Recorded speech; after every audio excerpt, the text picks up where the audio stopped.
Hi, welcome back to my channel. My name is Janelle Samora and this is Scent Talk from my closet, the fragrance closet. And on this channel, we go over all things fragrance. If it is your first time watching, I do like to focus on one perfume house or topic at a time, but we've been going through random samples as of late. For today, I am going over a scent that I really wanted to collect a few and go over an entire week of the House of OUD. We're reviewing Bonbon Pop today. This is a 2023 release.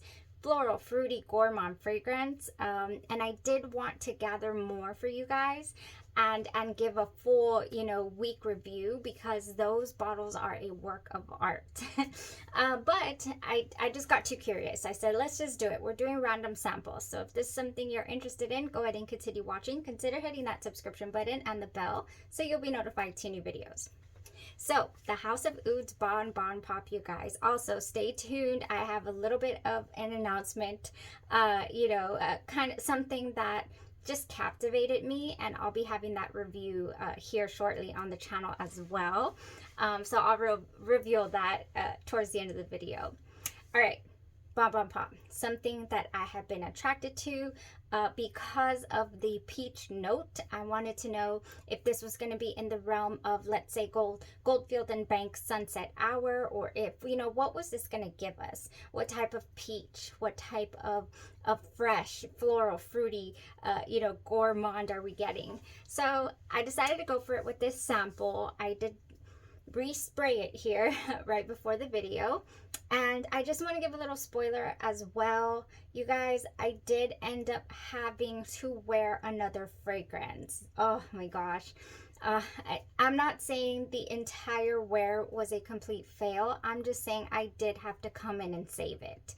So in the top we have coconut, white peach, and bergamot. In the mid, we have patchouli and jasmine. And in the base, musk, brown sugar, precious woods, and amber.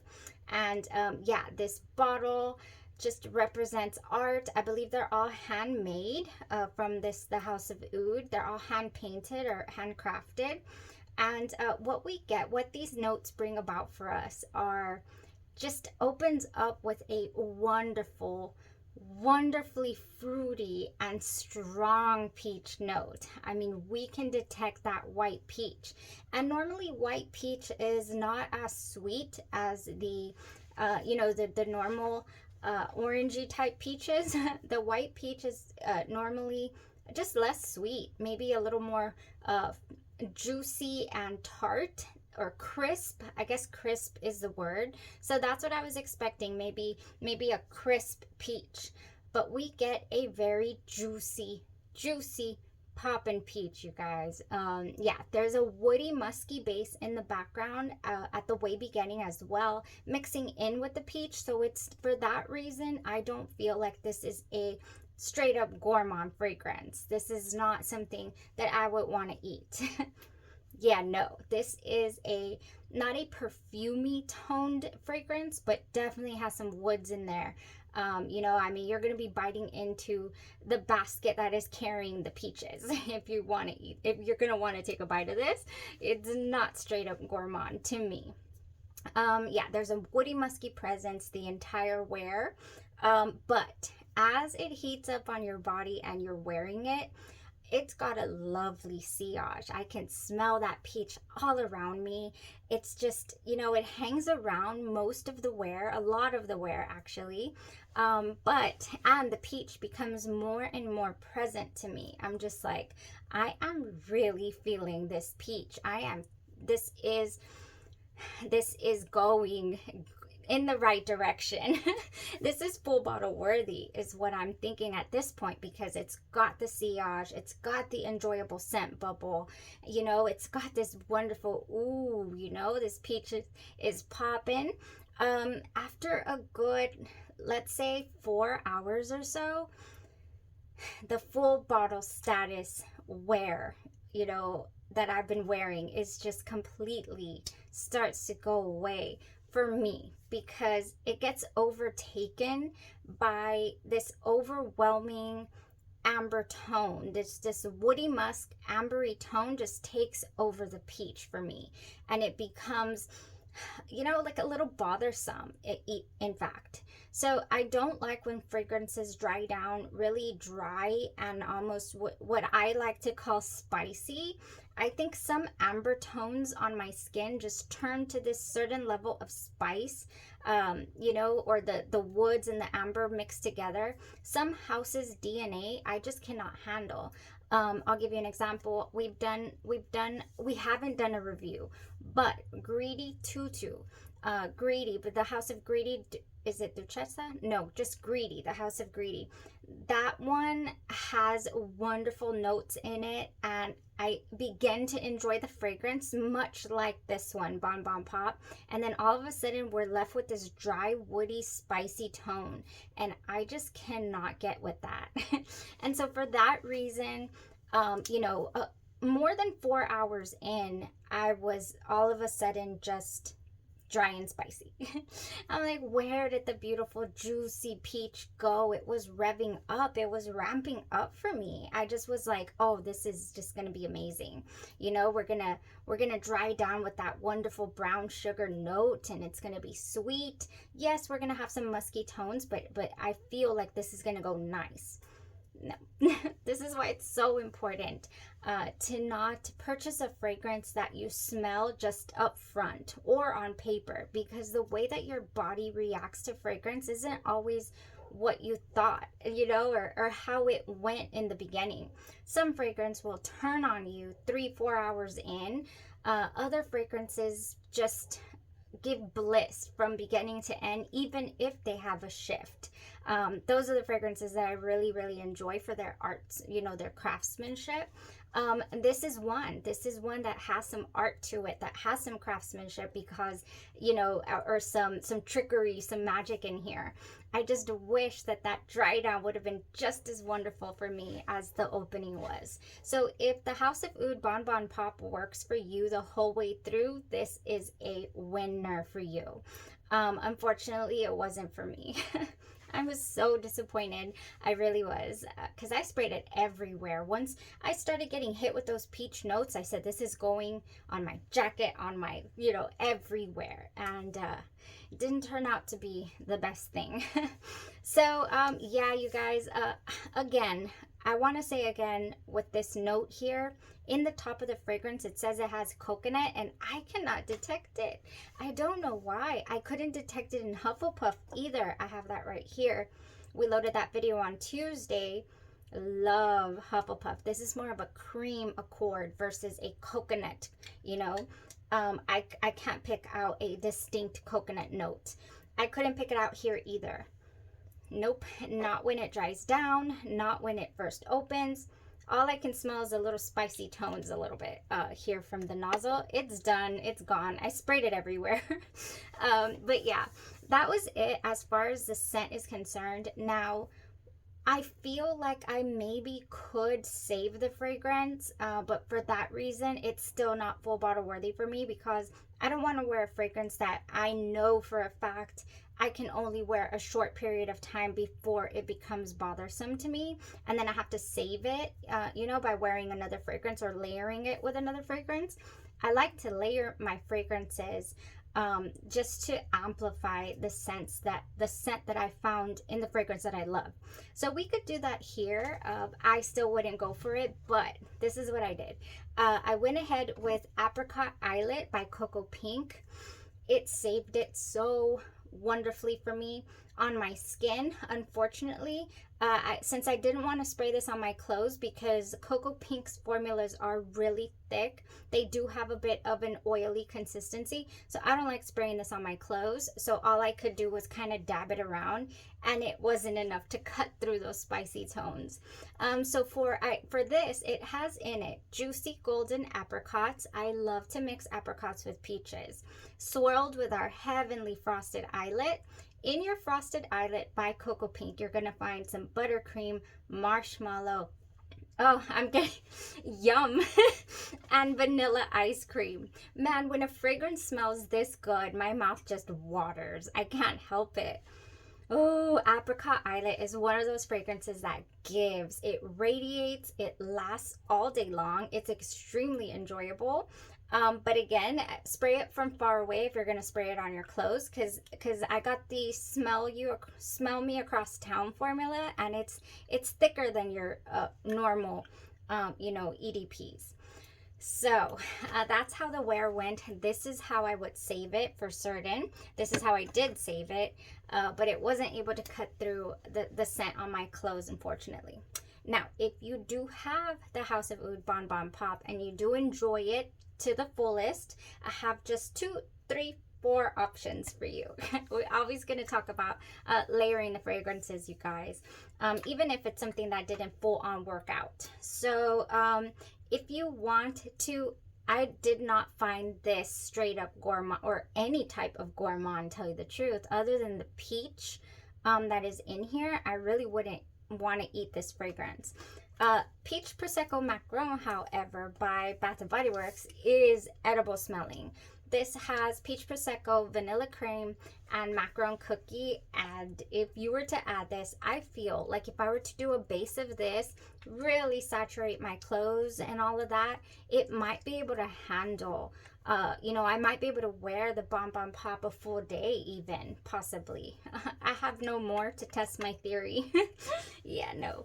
But this would go wonderfully. I really wish they would bring this line back. It was so good. I got 3 out of the line. So yeah, Bath & Body Works, Peach Prosecco Macron. Now, if you don't have that, and if you want to keep it, it does have some patchouli in here, and it does have some jasmine.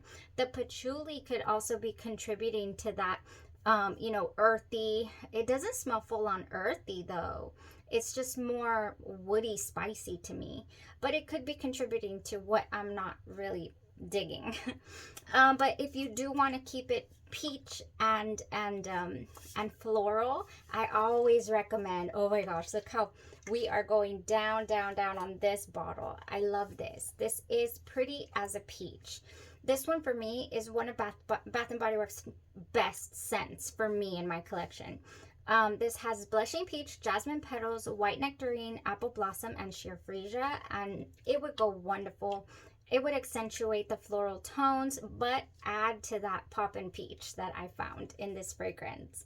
Yeah, but I wouldn't do this personally because I don't feel like it would mask that, those notes that I'm not jiving with. Yeah. Now, 2 more things before I'm finished speaking about this that I feel would mask that little note that I'm not tolerating. Something really, really vanilla marshmallow. It's a marshmallow with a deep vanilla scent as well tied into it. Delicia de Marshmallow. I've been using this body butter quite a bit overnight with different things, enjoying it so much. I saturated myself with Delicia de Marshmallow and House of Sillage Hufflepuff last night. Yes, it was so enjoyable. So I feel like this really deep vanillic marshmallow would so mask those earthy, woody tones. Not earthy, woody. And then from the House of Cocoapink, Vanilla Bean Noel also has a really thick, just gourmand scent that could also round this out. So yeah, that's basically, in a nutshell, what went on here with, I gotta close, what went on here with a House of Oud Bonbon Pop, this close to being absolutely amazing. And it unfortunately did not turn out that way for me. Yeah, but if you don't mind ambery, woody tones in your dry down, or if you already are familiar with this house's DNA and you've tried other fragrances with this type of woody base and you enjoy, then you would definitely enjoy this because that peach is beautiful. Okay guys, confession time. I have 2 confessions, tell you the truth. Very first one is the fact that I have been reaching for this, thinking about it, loving it, enjoying it. When I shared it with you guys, I did load this video for House of Sillage's Hufflepuff on Tuesday. I am anxiously waiting for Positivo by Genre Perfumes to be released next Friday. I think it's next Friday the opening window will start. I'll let you guys know if I hear any different. But on Genre Perfumes Neighborhood, Positivo, which is inspired by House of Sillage Hufflepuff, will be available to pre-order. And, you know, or to place your order and then you'll get it shipped to you. Oh my gosh. Hufflepuff has just captured me. It's captured my attention, the enjoyability. I had only worn it around the house. For me, it is a solid 8, maybe even a 9 on my husband's inhalometer. That's what I've been calling it. He doesn't tell me, oh, I like that fragrance, or, you know, wear that again, or the one that smells like lemon, or, you know, he doesn't tell me what it smells like or what he likes. He just does this in my neck or on my clothes. I've said this before, but I have finally put a name to it. It is my husband's inhalometer. That is what it is. So it's really high here on the inhalometer. He loves this. He absolutely digs this. And I do too. And it took me a little while to be enamored by it, but I finally was. And you guys, Hufflepuff is on sale right now, and she's on the way. She deserves a spot in the collection. It will be my first cupcake from House of Sillage. It just, yes, if you haven't checked out that video, I invite you to see what all the rave is about.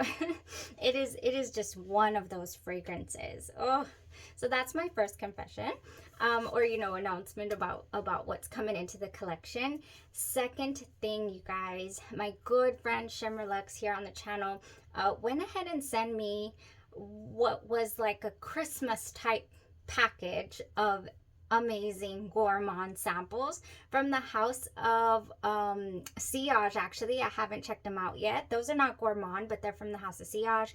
She sent me some from is it Morph? Yes, I think it's called Morph. Oh my gosh, you guys, I have to get it. Excuse me. Di Sumano by the House of Morph. Yeah, so Morph Di Sumano. She loves this, and she totally sent me, look at that blue interesting juice. Oh, I can't wait to wear test this. She sent me a few from that house, so maybe we'll do a full week of Morph. If you're familiar with Morph, let me know what you like. I would love to wear test a few. I have like maybe 4 or 5 from that house. She also sent me some samples from Amaris, which is a private little shop in, I think it's Italy. Yeah, it's a private little shop in Italy, and they send over just wonderful fragrances for you to check out when you purchase a full bottle. And she passed that torch on to me, you guys. And then I fell in love with Jolie. This is my sample. She's almost done. Absolutely beautiful packaging. Gorgeous, gorgeous scent. This will be our next review. I will wear this a couple more days to get even more familiar with it, even though I've already worn it so much to bed. Yeah, I will definitely wear this one. Oh my gosh, you guys, I fell in love. This is full bottle worthy. Obviously, it is in my hand. And if you want to check it out, I'll go ahead and link it in this video too, so you guys can check it out before I post the full day review and what you could wear with it. I have already experimented with it, so it's super exciting to share with you guys now. But it captured my attention faster than Hufflepuff did. Pretty much as fast as Narcotica Narco Oasis captured my heart. I was like, oh, this was fast. This was fast. Yeah, so she's here, and we're gonna go ahead and go over it, and I wanted to kind of let you guys know before we do that review. All right, you guys, that was it for today. We also have a couple of those wonderful little cupcakes by Tutti Delices that I have not gotten to play around with, unfortunately, so we'll probably do those next week. Just so many fragrances, so little time. All right, you guys, thank you so much for tuning into the review, checking out the updates over here in this closet. As always, if you have any suggestions for a full day review, you guys have been mentioning fragrances lately that I'm like, what? I don't know what that is. I haven't tried it. I'm sorry. I can't give you a recommendation, you know, for layering or or you know, whether it smells like this or that. There's just still so much to learn, enjoy, and discover in the world of fragrances, you guys. So thank you for joining me on this journey. I appreciate you so much. And that was it for today. Y'all have a blessed rest of your day, your night, or your evening, and you stay safe. Bye-bye.